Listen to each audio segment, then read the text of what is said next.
은혜 받을 하나님의 말씀 요한계시록 5장 8절 말씀입니다. 요한계시록 5장 8절 말씀 우리 앞에 띄어져 있으니까 함께 읽겠습니다. 시작. 그 두루마리를 취하시되 내 생물과 24 장로들이 그 어린 양 앞에 엎드려 각각 검은고와 향이 가득한 대접을 가졌으니 이 향은 성도의 기도들이라. 아멘. 서로가 인사합시다. 은혜 받는 시간입니다. 큰 은혜 받읍시다. 사랑하는 성도 여러분, 성막은 하나님을 만나러 가는 약도인 것입니다.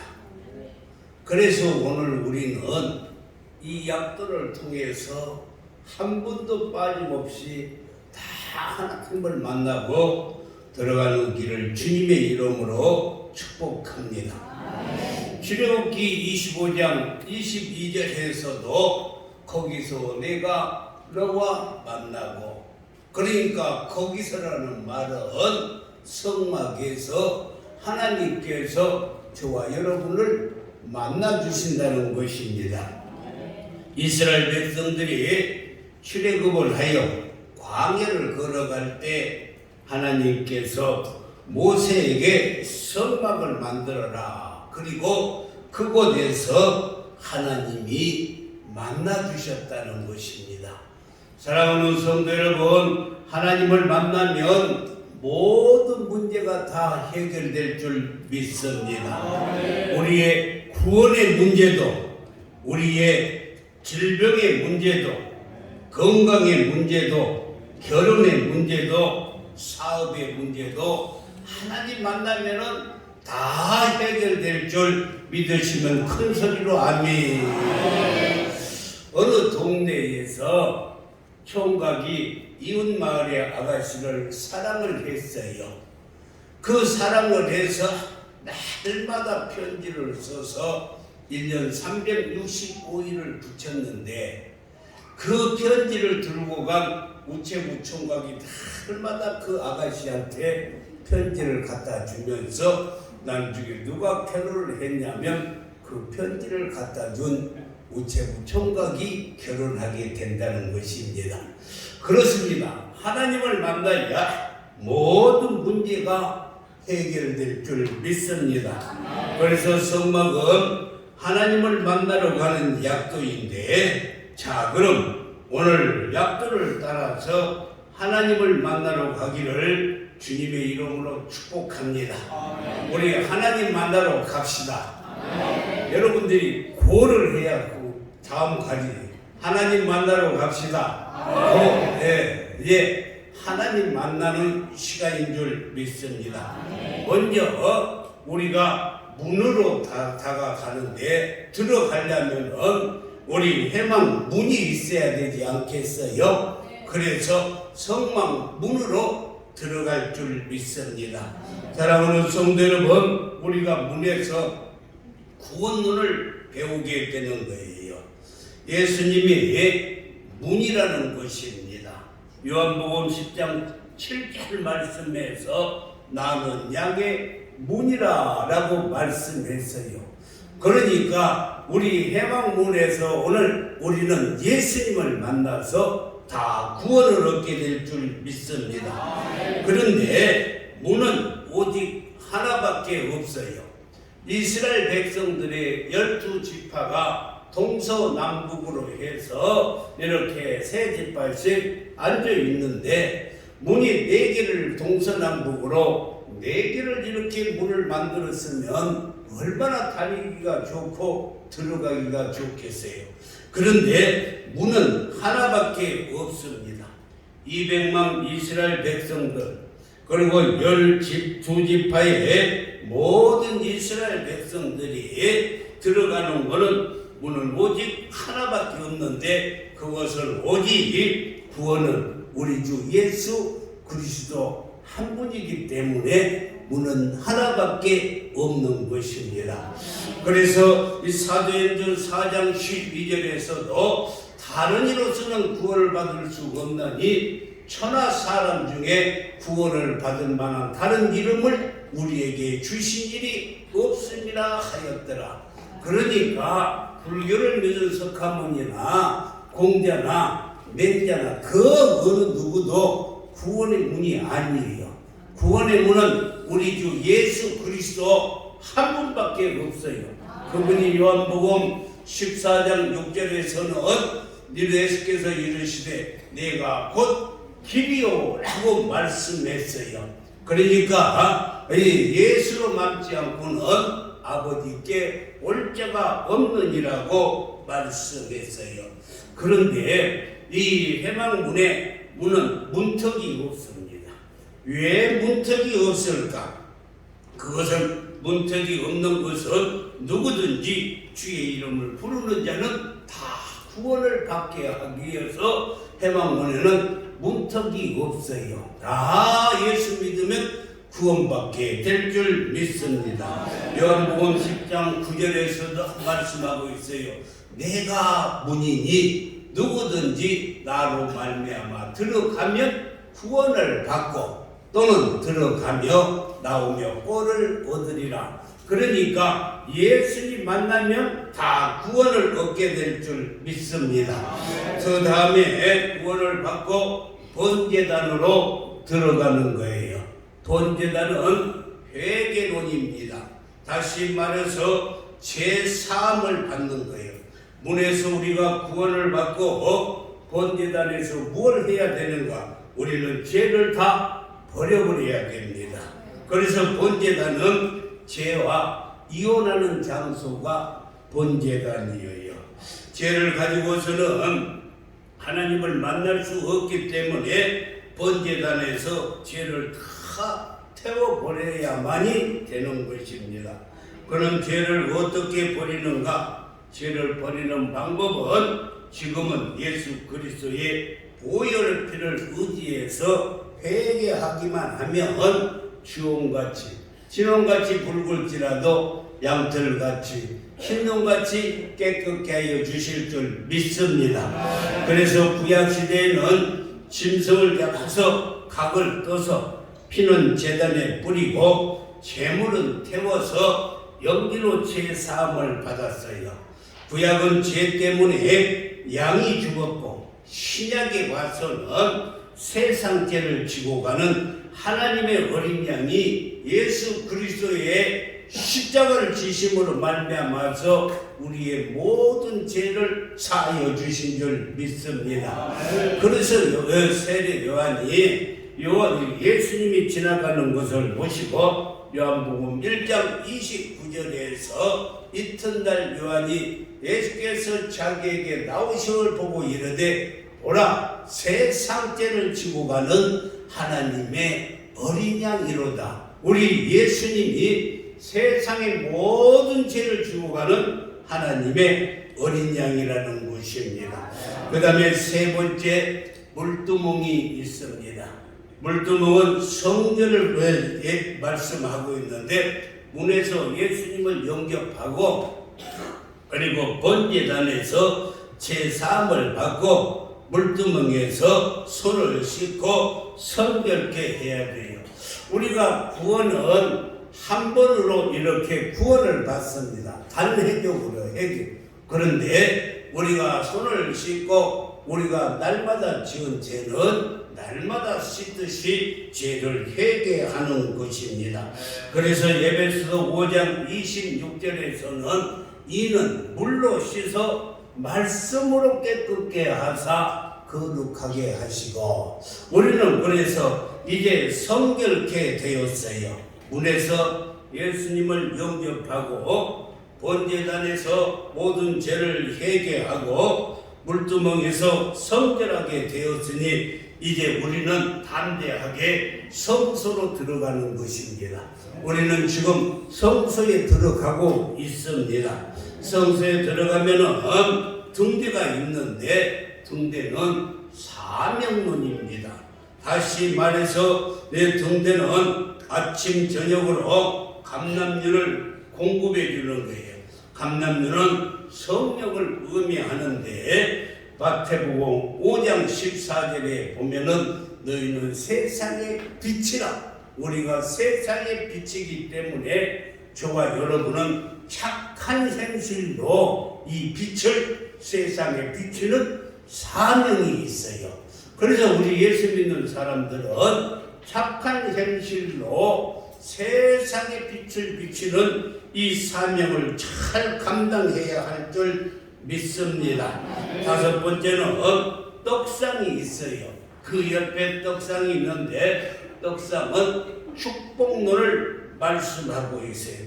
떡은 예수 그리스도를 상징하는 것입니다. 그래서 요한복음 6장 48절에 보면은 내가 곧 생명의 떡이라. 예수님이 우리의 생명의 떡이라는 것입니다. 이 떡이 떡상의 떡이 그 앞을 띄워줘 보세요. 떡이 12개로 되어 있는데 6개씩 두 줄로 이렇게 나누어져 있어요. 그래서 이 6개씩 두 줄이니까 12개인데 12개는 이스라엘 12지파에 모두가 다 먹을 수 있는 떡을 상징하고 있어요. 그리고 이 성소에 들어가면은 분향단이 있는데 분향단은 기도론인 것입니다. 성전에 들어가면 우리가 봤듯이 좌측에 등대가 있고 그리고 우측에는 떡상이 있어요. 그 앞에는 법궤가 있는 지성소인 것입니다. 그래서 법궤가 있고 그 가운데 한가운데 있는 것이 분향단인데 이 분향단은 향을 피우는 곳이에요. 분향단에서 향을 피우는데 오늘 본문에서 말씀하기를 이 향은 성도의 기도라라고 말씀했어요. 그러니까 이 말을 다시 말하자면은 분향단에서 향을 피우는데 저와 여러분은 기도하는 것이라 라고 말할 수가 있는 것입니다. 그래서 분향단은 기도의 자리입니다.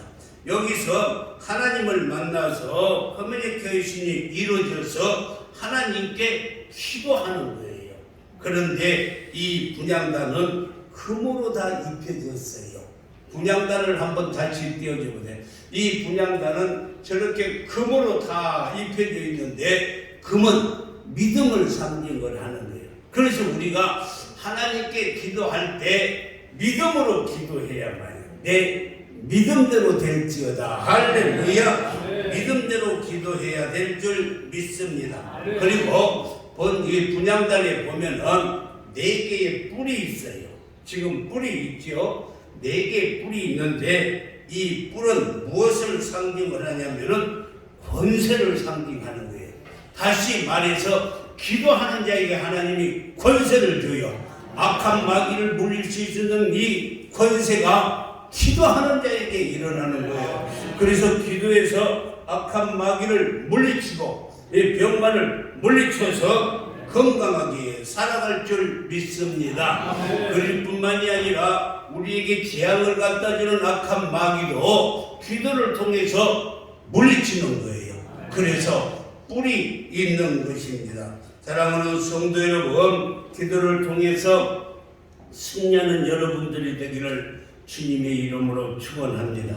분향단 안에 이 향을 피우는 향로가 있는데 여기에 제사장이 매일 아침 저녁으로 들어가서 향을 피우는데 1년 365일 이 향이 끊어지지 않도록, 불이 끊어지지 않도록 계속 피워야 돼요. 향을 피우는 것이 중요한 것인데 그 이유는 바로 성도의 기도라는 것입니다. 그래서 우리는 주님 오실 때까지 향을 피우는데 우리는 날마다 기도하는 삶을 살아야 될 줄 믿습니다. 이렇게 이 성서에는 3가지가 있는데 그 중에서 우리가 할 수 있는 것은 분향단에서 향을 피우는 일이에요. 이것은 우리가 기도하는 일인 줄 믿습니다. 그래서 우리가 교인의 의무가 무엇인가? 하나님이 원하는 삶이 무엇인가? 그것은 향을 피우는 것인데 그게 바로 기도라는 것입니다. 기도하시기를 주님의 이름으로 축원합니다. 그래서 성경은 쉬지 말고 기도하라. 1년 365일 향을 피우듯이 쉬지 말고 기도하라는 것입니다. 마가복음 11장 17절에서도 네 집은 만민이 기도하는 집이라 라고 말씀을 했어요.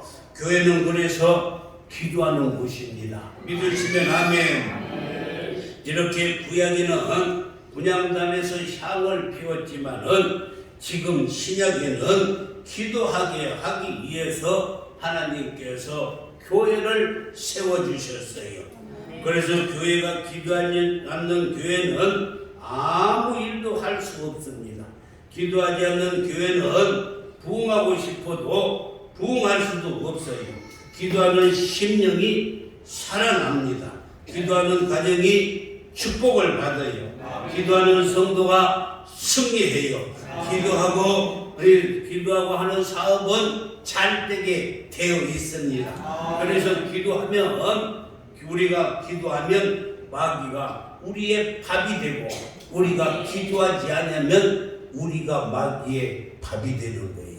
그래서 우리는 기도해야 돼요. 기도하시기를 주님의 이름으로 축원합니다. 기도하는 자에게 승리가 있는 줄 믿습니다. 하나님은 삼위일체의 하나님이십니다. 성부 하나님, 성자 예수님, 보혜사 성령. 그런데 지성소의 법궤는 하나님의 임재를 상징을 하고, 그리고 성소의 떡상은 성생명의 떡이신 예수 그리스도를 의미하고, 성소의 등대는 우리 안에 심령의 불을 켜주는 성령을 의미하고 있습니다. 그 가운데 우리 성도가 분향을 드리는 분향단이 있는데 이것은 바로 기도하는 자리라는 것입니다. 이렇게 하나님의 은혜로 하나님께서 우리를 이곳까지 불러주셨어요. 지금 여러분들이 어디에 있다고요? 성소의 분향단에 와 있어요. 할렐루야. 지금 하나님께서 이곳까지 불러주시고, 사랑하는 아들아, 사랑하는 내 딸아, 내 소원이 지금 무엇이냐? 네가 무엇이 문제가 있느냐? 구하라. 그러면 얻을 것이요. 찾으라. 그러면 찾을 것이요. 두드리라. 그러면 열릴 것이라고 말씀하고 있어요. 그러므로 우리는 하나님께 부르짖어야 하나님께서 우리의 모든 기도를 들어주시고 응답해 주실 줄 믿습니다. 한나가 아이를 갖지 못했어요. 그리고 둘째 부인 나에게는 많은 아이를 줬어요. 그래서 냉대를 받고 원통에서 실로에 올라가서 하나님께 눈물을 흘리며 부르짖었더니 하나님께서 그의 눈물을 보시고 그의 기도를 들으시고 삼위라는 아들을 허락하여 주셨어요. 그뿐만이 아니라 모세가 아말렉 군대가 쳐들어왔을 때 산에 올라가서 두 손을 번쩍 들고 기도하면 아말렉 군대가 물러가는 거예요. 손이 내려오면은 아말렉 군대가 다시 쳐들어오는 거예요. 우리는 분향단에서 기도할 때 악한 마귀가 떠나갈 줄 믿습니다. 히스기 왕이 병들어 죽게 되었을 때 하나님을 향해서 눈물을 흘리고 통곡하며 기도했더니만 하나님이 그의 눈물을 보시고 그의 생명을 15년을 연장을 시켜 주셨던 것을 성경이 기록해 놓았습니다. 이렇게 하나님께서는 우리의 기도를 들어주셔요. 시편 116편 1절에 보면은 여호와께서 내 음성과 내 기도를 들으심으로 내가 그를 사랑하는다. 하나님이 우리의 음성을 들으시고 우리의 간구를 들으시고 우리의 소원을 이루어주시는 하나님이신 줄 믿습니다. 그래서 농부의 기도를 하나님이 들으시고 이른 비와 늦은 비를 주시고 어부의 기도를 들어주시고 풍랑을 잠잠케 해주시고 운동선수의 기도도 들어주시고 우승하게 하여 주시고 과학자의 기도도 들어주시고 파이로트의 기도도 들어주시고 비즈니스 하는 사람의 기도도 들어주시고 우리 성도들의 기도를 다 들어주실 줄 믿습니다. 그렇기 때문에 아브라함은 링컨도 기도했고 에디슨도 기도했고 기도하는 사람이 다 응답받고 부강하고 승리하는 삶을 살았던 것입니다. 그래서 우리는 기도해야 됩니다. 여러분요, 기독교 TV에 보면은요 42번가에 나와서 간증하는 이 경상북도 옛날 도지사 이익은 장로님이 있어요. 저 강원도에서 큰 불이 났습니다. 강원도 설악산에서 불이 나서 그 불이 경북 울진까지 내려가는 거예요. 그래서 국무총리가 총지휘를 해서 진압작전을 펴도 이 불길을 못 잡고 육해 공군이 달려들어도 그 불길을 잡을 수가 없었어요. 우리나라 소방서에 소방차들이 다 왔어도 헬기가 다 왔어도 이 불길을 잡을 수가 없었어요. 이 불길이 1996년 고성 산불 2번에 대해서 얼마나 많은 면적을 다 태워버렸는지 몰라요. 도저히 끌 수가 없이 바람을 타고 막 100m, 200m 불길이 막 날아다니는 거예요. 불길이 날아다녀. 네, 날아다녀. 속수무책이었어요. 그런데 불이 나면 그 지역의 기관장이 책임을 져요. 기관장. 강원도에서 불이 나면 강원도 도지사가 책임을 지고 경상도에서 불이 나면 경상도 도지사가 책임을 지는 거예요. 또 불이요 번져가면은 그의 경계선에서 불을 인계를 받아야 돼요.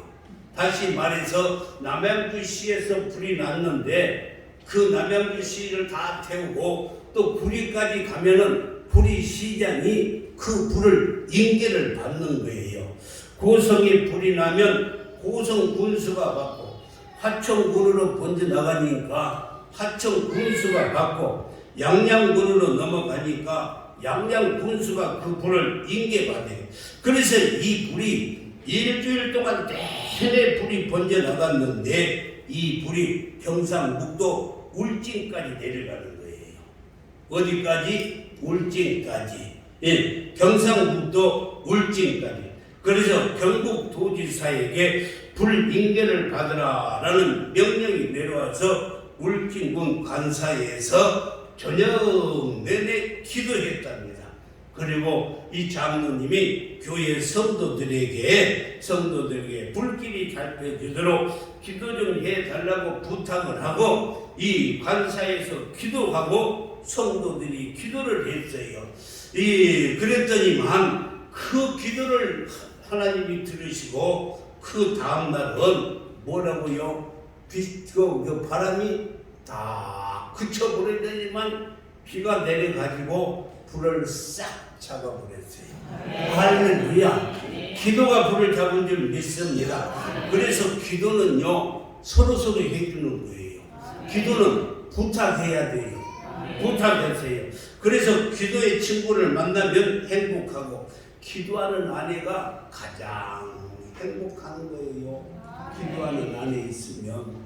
근데 우리 남자들은 행복하지 않은 것 같아. 기도하는 아내가 교회 와서 기도를 안 하니까 집에서 하는지는 몰라도 여러분요 기도하는 아내를 두는 남편은 가장 행복한 남편이에요. 할렐루야. 그래서 주변에 기도해 준 분이 있다는 것이 얼마나 큰 축복인지 모릅니다. 이 불이 울진까지 내려오면은 이 울진 원자력 발전소가 있기 때문에 전 세계가 무서워가지고 미국의 CNN 기자가 와서 긴장하면서 불길을 잡아달라고 기도하고 이은 장로님이 관사에서 기도하고 교회 성도들이 기도했더니만 그날 비가 와가지고 깨끗이 불길이 잡혀버렸어요. 사랑하는 성도 여러분, 내게 저주가 불길처럼 번져올지라도 우리가 기도하면 저주는 떠나가는 거예요. 잡혀지는 거예요. 이렇게 기도가 중요한 것입니다. 그런데 우리는 지금 성서에 들어와서 어디에 있다고요? 분향단에 있어요 지금. 그래서 우리가 기도의 자리에 있는 줄 믿습니다. 그러므로 우리는 기도해야 될 줄 믿습니다. 기도하는 자에게 하나님께서 축복해 주셔요. 사랑하는 성도 여러분, 기도함으로 말미암아서 모든 일에 형통해지기를 주님의 이름으로 축원합니다. 기독교 역사를 보면은 전부가 다 기도의 역사예요. 성경을 보면은 창세기에서부터 요한계시록까지 기도가 없는 장은 한 장도 없어요. 기도로 성경은 다 도배를 해놨는데 우리 어렸을 때 어머니들이 이 말을 뭐라고 하느냐면은 저는 이것이 기억이 나요. 기도로 떡을 친다라고 그렇게 하시더라고. 기도로 떡을 쳐요. 여러분요, 성경을 보면은 어려운 일 당할 때마다 전부 기도로 해결을 했어요. 그러므로 우리도 기도하는 성도들이 되기를 주님의 이름으로 축복합니다. 할렐루야. 그래서 우리는요, 날마다 기도하는 성도들이 되어야 돼요. 우리 모두가 기도로 승리하는 삶을 사시기를 주님의 이름으로 축원합니다. 기도하는 자들이 되어야 돼요. 기도는요, 많은 사람들이 그래요. 기도는 약과 같아. 세상의 의학으로 못 고치는 걸 기도로 고친다는 것을 말씀해 주고 있어요. 기도는요, 길이에요, 길. 앞길이 딱 막혀 있어도 모세가 기도했더니만 홍해가 갈라지는 것처럼 우리가 기도하면 시온의 대로가 열릴 줄 믿습니다. 그러므로 우리는 기도하는 자가 되어야 될 줄 믿습니다. 기도는요, 무기예요, 무기. 그래서 모세가 손을 들고 기도했더니만 암말렉 군대가 물러가는 것처럼 기도가 무기가 되어서 우리의 삶을 승리케 하여 주실 줄 믿습니다. 그래서 우리는 기도하는 삶을 살아야 돼요. 기도는 힘입니다. 우리가 약할 때 기도하면 하나님께서 강함 주시고, 낙심될 때 기도하면 하나님이 소망을 주셔요. 기도는 피난처예요. 기도하는 가정은 하나님께서 하나님의 날개 그릇 안에서 보호해 주실 줄 믿습니다. 기도하는 것은 씨를 뿌리는 것입니다. 젊어서 씨를 뿌리면 노년에 거두고 아침 새벽에 기도해 하고 나와서 하루를 보내면 온종일 은혜가 축복이 넘쳐날 줄 믿습니다. 그래서 기도는 언제나 먼저 하는 거예요. 사업을 해도 마찬가지예요. 기도하고 시작하면 절대 망하지 않습니다. 하나님이 그 기도를 들으시기 때문에. 그런데 자기 뜻대로 하다가 안 되니까 망하니까 그때 기도하는 것은 이미 늦었어요. 여러분요, 부모가 기도하면 자녀가 반드시 거둡니다. 그래서 기도는 샘물과 같아서 메마른 세상에 생수가 되는 것이 바로 기도예요. 기도는 묻는 자를 지혜롭게 해주십니다. 여러분의 자녀들을 위해서 기도해 보세요. 하나님은 반드시 학자의 머리를 주시사 항상 위에 있게 하고 밑에 있지 않게, 항상 머리 되고 꼬리 되지 않게 하나님이 축복을 해 주실 줄 믿습니다. 내 기도는 주님의 말씀처럼 악에서 우리를 건져줘요. 기도하면 악의 소리를 건져주십니다. 우리 인생이 어떤 모양이 되느냐 하는 것은 마치 지름과 같아 가지고 하나님이 주시는 재료를 가지고 우리가 기도하는 대로 아름답게 만들어지는 것입니다. 그래서 기도가 중요한 것입니다. 기도하는 대로 작품이 나올 줄 믿습니다. 기도하면 사랑하는 성도 여러분, 반드시 기적은 일어납니다. 믿으시면 아멘. 세상이 제 아무리 힘들고 어렵고 험한 세상일지라도 기도하는 자는 순탄해질 줄 믿습니다. 그래서 우리는 근심 걱정 무거운 짐 없는 사람 누군가 부질없이 낙심 말고 기도하여 하나님께 아뢰기만 하면 하나님께서 우리의 기도를 들으시고 우리의 모든 문제를 해결해 주시는데, 오늘 우리가 어디 왔다고요? 지금 성소에 있어요. 성소 앞에 분향단 앞에 있는데 그 향을 우리가 피는데 그 향이 바로 성도의 기도라라고 말씀했습니다. 사랑하는 성도 여러분, 기도에서 행복해지기를 주님의 이름으로 축원합니다. 기도에서 승리하기를 주님의 이름으로 축복합니다. 기도에서 소원 성취하시기를 주님의 이름으로 축복합니다. 기도하겠습니다.